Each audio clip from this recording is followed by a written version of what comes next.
नमस्कार मित्रांनो, मी किरण कदम आणि तुमचं स्वागत आहे पॉइंटेड चर्चामध्ये. आजच्या 20 बातम्या बघितल्यानंतर तुम्हाला एक गोष्ट समजेल की जग बदलतंय आणि तुमचे पैसे खर्च होण्याचा मार्गही. YouTube आता फुकट बघायचे दिवस संपत आहेत का? आणि इराणचे तेल हे गुपचूप इंडियामध्ये येत आहे का? आणि असा कोणता शेअर आहे जो तुम्हाला मोमोज खाता खाता श्रीमंत बनवू शकतो? तर विदाउट वेस्टिंग एनी टाइम चला सुरू करूया आजच्या बिझनेस न्यूज पासून. पहिली बिझनेस न्यूज आहे YouTube आणि Amazon बद्दल. तर मित्रांनो, खिशात हात घालायला तयार व्हा. YouTubeने अमेरिकेत प्रीमियमचे दर हे $15 वर नेलेले आहेत. भारतातही हा झटका लवकरच बसू शकतो आणि तिकडे Amazonने तर हद्दच केलेली आहे. जर तुम्हाला 4K स्ट्रीमिंग बघायची असेल तर तुम्हाला आता ₹400 एक्स्ट्रा द्यावे लागतील. या कंपन्यांकडे आता प्राइसिंग पॉवर आलेली आहे आणि त्यांचे आपण इतके गुलाम झाले आहोत की ते मागतील ते पैसे आपल्याला द्यावे लागतील. गुगल म्हणजे अल्फाबेट आणि Amazonचे शेअर्स यामुळे खूप मजबूत होतील. तसेच नेक्स्ट न्यूज आहे रिलायन्स बद्दल.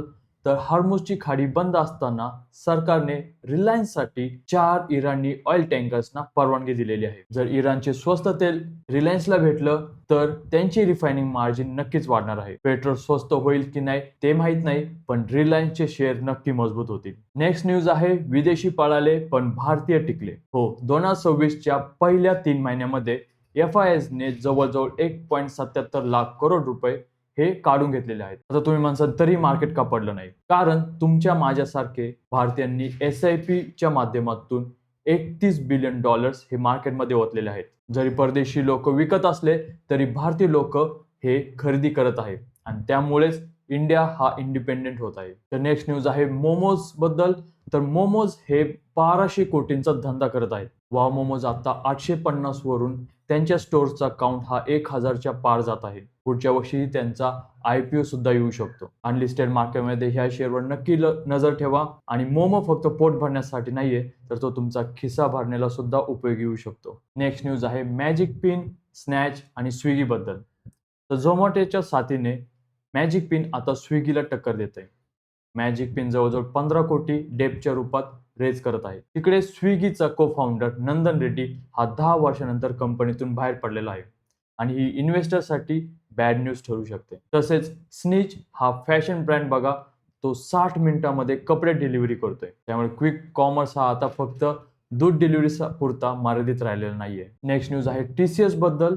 तर TCSने पगारवाढ तर दिली खरी, पण कर्मचारी कमी होत आहेत आणि त्याचबरोबर कंपनीचा प्रॉफिटही वाढतोय. याचा अर्थ AI ही माणसाची जागा घेत आहे. त्यामुळे TCS आता AI थ्रू सर्वात जास्त प्रॉफिट कमवण्याचा एम करत आहे. त्यामुळे सांगतो मित्रांनो, IT सेक्टरमध्ये टिकायचं असेल तर स्किल अप व्हावंच लागेल. तर नेक्स्ट न्यूज आहे व्हिएतनामच्या 54,000 कोटीच्या इन्व्हेस्टमेंट बद्दल. तर हो मित्रांनो, महाराष्ट्र सरकार आणि व्हिएतनामच्या विन ग्रुपमध्ये करार झालाय. 5,000 एकरवर टाउनशिप आणि 60,000 EV आता भारतामध्ये येणार. महाराष्ट्र हे आता EV हब बनतंय आणि ऑटो इन्फ्रास्ट्रक्चरवर तुम्ही नक्कीच नजर ठेवा. तर नेक्स्ट न्यूज आहे रूल्स अँड रेग्युलेशन बद्दल. तर जे कोणी पेरेंट्स आहे त्यांनी नक्की लक्ष द्या की कारण आता एक नवीन रूल येतोय ज्यानुसार 2 वर्षाखालील मुलांना कफ सिरप आता देऊ शकत नाही. खूप सारे केसेस झाले आहे जिथे लहान मुलांना कफ सिरप दिल्यामुळे त्यांच्या किडनींना त्रास झालेला आहे.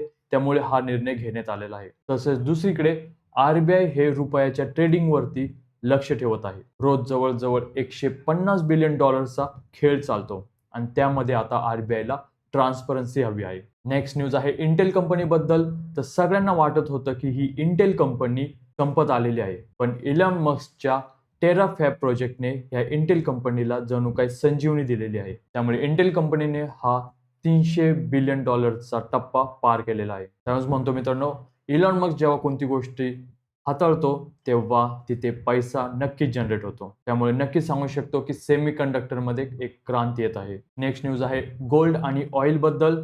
तर सोनं आजही 1.5 लाखांच्या वरतीच राहिलेलं आहे. ज्यांनी 5 वर्षापूर्वी गुंतवणूक केली होती त्यांचे पैसे जवळजवळ तिप्पट झालेले आहेत. तसेच कच्चे तेल सुद्धा $96 वरती राहिलेले आहेत. त्यामुळे पेट्रोल आणि डिझेलमध्ये प्राइस कपात होईल हे काही दिसत नाही. तसं नेक्स्ट न्यूज आहे मणिपाल आणि झेटवर्कच्या IPO बद्दल. तर मणिपाल हॉस्पिटल्स आणि मॅन्युफॅक्चरिंग क्षेत्रातील झेटवर्कचे मोठे IPO येत आहेत. मॅन्युफॅक्चरिंग आणि हेल्थकेअर हे भारताचे पुढचे 10 वर्षे नक्कीच गाजवणार. त्यामुळे ह्या सेक्टर्समध्ये इन्व्हेस्ट करायला तुम्ही नक्की तयार राहा. तर जाता मित्रांनो, तुम्हाला काही स्मार्ट पॉईंट सांगतो. इराण आणि USAच्या युद्धावरती नक्की लक्ष ठेवा.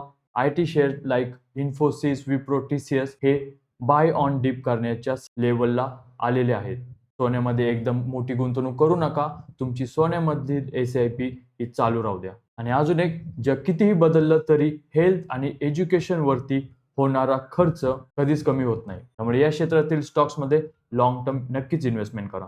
व्हिडिओ आवडला असेल तर नक्कीच लाईक करा, शेअर करा आणि आपल्या चॅनलला सबस्क्राईब करायला विसरू नका. उद्या भेटूया नवीन अपडेट सोबत.